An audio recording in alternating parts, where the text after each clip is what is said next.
आते हैं ट्रांसफार्मर के लॉसेस पे जो है। तो ये थ्योरेटिकल में भी और प्रैक्टिकली में बहुत इम्पोर्टेंट है कि ट्रांसफार्मर के लॉसेस क्या होते हैं और किस तरीके से हम इनको कैलकुलेट कर सकते हैं। तो ट्रांसफार्मर लॉसेस यानी ट्रांसफार्मर में हानियाँ। तो सबसे पहले ये समझें कि ये हानियाँ क्या होती है। यानी ट्रांसफार्मर में जो इनपुट देते हैं उतना ही पावर हमें आउटपुट में नहीं मिलता है, कुछ लॉसेस में चला जाता है। ज़्यादातर इलेक्ट्रिकल ऐसी कोई मशीन नहीं है जिनमें लॉसेस ना होता है, ज़्यादातर लॉसेस होता है। लेकिन ट्रांसफार्मर एक ऐसी मशीन है जिसमें लॉसेस बहुत ही कम होते हैं। मैंने आपको बताया था इसमें 98% तक इसकी एफिशिएंसी रहती है जो है, यानी 2 से 5% तक के इसमें लॉसेस होते हैं जो है। तो ट्रांसफार्मर के जो लॉसेस होते हैं वो 2 प्रकार के होते हैं। एक होता है लोहे लॉसेस यानी लोहे ह्रास, और एक होता है तांग ह्रास, इसे कॉपर लॉस कहते हैं जो है। इनको कई नामों से जाना जाता है। जैसे लोहे ह्रास होता है आयरन, इंग्लिश में आयरन कहेंगे, या कोर लॉस होता है। कोर लॉस क्यों कहते हैं? क्योंकि कोर के कारण होता है। क्योंकि ट्रांसफार्मर में जो हम सिलिकॉन स्टील की पत्तियाँ लगाते हैं तो उनसे हम कोर बनाते हैं, तो उसी के कारण होता है लोहे लॉस। और जो कॉपर लॉस होता है वो हमारे जो बाइंडिंग होती है, तो बाइंडिंग में क्या होता है, कॉपर का वायर होता है, तो कॉपर के वायर का कुछ रेजिस्टेंस होता है, तो उस रेजिस्टेंस के कारण जो लॉस होता है वो तांग लॉस होता है। यहाँ पे इसको ओमिक लॉस भी कहते हैं। ओमिक लॉस इसलिए कहते हैं क्योंकि ये रेजिस्टेंस के कारण होता है। ठीक है।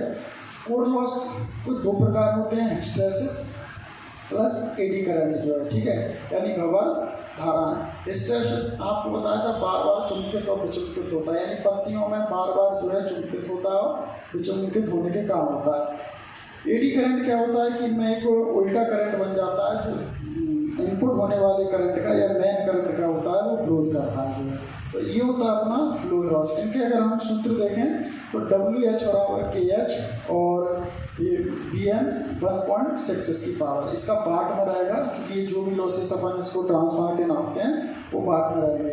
यहाँ पे KH क्या होता है कि हिस्टैरिसीस नियतांक होता है। हिस्टैरिसीस नियतांक का मतलब होता है कि जैसे सिलिकॉन स्टील है तो उसका हिस्टैरिसीस स्थान कम होता है, इसलिए सभी के जो है धातुओं के हिस्टैरिसीस नियतांक रखे गए हैं जो है। तो और यहाँ पे जो है फ्लक्स घनत्व होता है, VH होता है चुंबक में फ्लक्स घनत्व। और अगर एडी करंट निकालेंगे तो W KH KF यहाँ पे फॉर्म फैक्टर हो जाता है जो, ठीक है, और फ्लक्स घनत्व इसको और बाट में, यानी जो भी लॉस निकलता है वो बाट में निकलता है।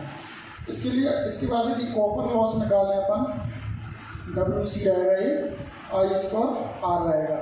ठीक है, यानी ये करंट के वर्ग के और रेजिस्टेंस पे गुणनफल होता है।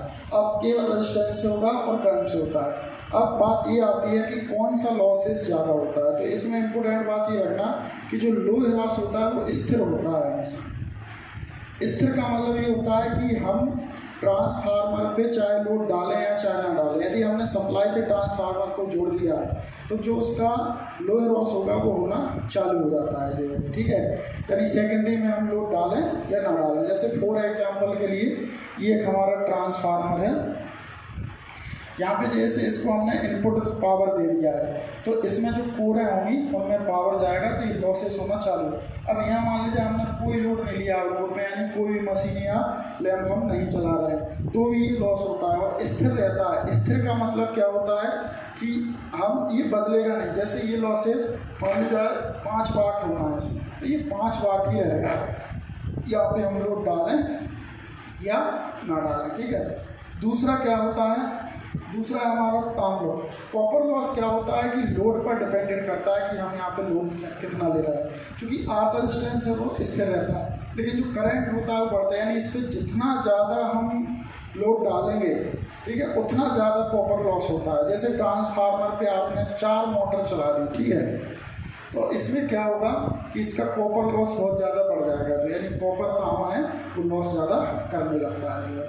तो इस बात का अपन को ध्यान रखना है कि हमेशा तांबा लॉस जो रहता है वो स्थिर नहीं रहता है, यानी परिवर्तित रहता है, बदलता है। और जो आयरन लॉस होता है वो ट्रांसफार्मर कैसा होता है, स्थिर होता है। होते दोनों लॉस हैं, आयरन भी होगा और कॉपर भी होगा जो, ठीक है, एक स्थिर रहेगा और एक लोड के अनुसार बदलता रहता है, इसलिए अपन इसको कहते हैं परिवर्तित होता है जो है। तो ये थे ट्रांसफार्मर के लॉसेस। वैसे ट्रांसफार्मर कम से कम लॉसेस होना चाहिए तो ट्रांसफार्मर सही है।